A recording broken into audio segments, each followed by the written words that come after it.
Con Carlo Foschi al termine della partita pareggiata per 1-1 all'Italia contro l'Orbet Palermo, una partita giocata a viso aperto da entrambe le squadre. Probabilmente ai punti, viste le occasioni, avete anche qualcosa da recriminare.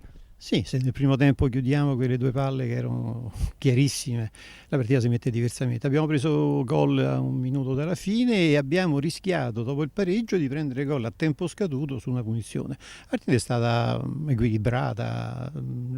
Signori, questa è una signora squadra, non per nulla ha una posizione in classifica di tutto riguardo. Noi andiamo avanti. Pareggio contro una squadra così mi sta bene, benissimo.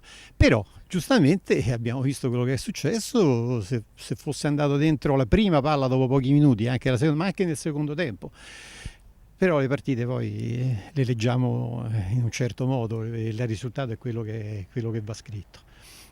Loro una gran bella squadra, indubbiamente. Ti informo adesso che il Mr. Jeff ha pareggiato 0-0 con la Venere in bikini. Mr. Jeff che è sopra di voi di una posizione in classifica. Certo è che avete vinto, diciamo, 3 delle ultime 5 con avversari diretti per la salvezza, avete perso con Cotton e Checco.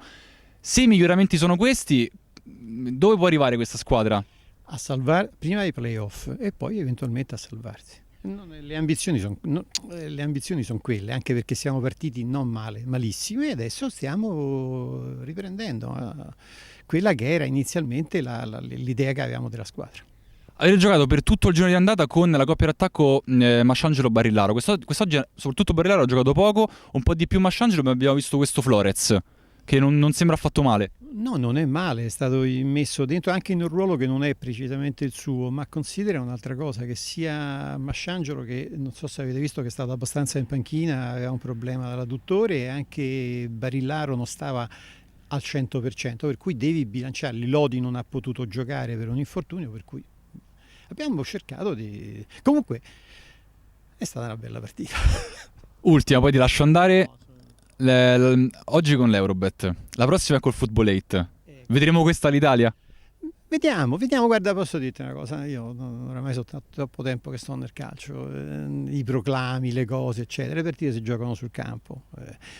Il duo arbitrale è stato abbastanza equilibrato, ha distribuito da una parte all'altra eventuali errori, omissioni, eccetera.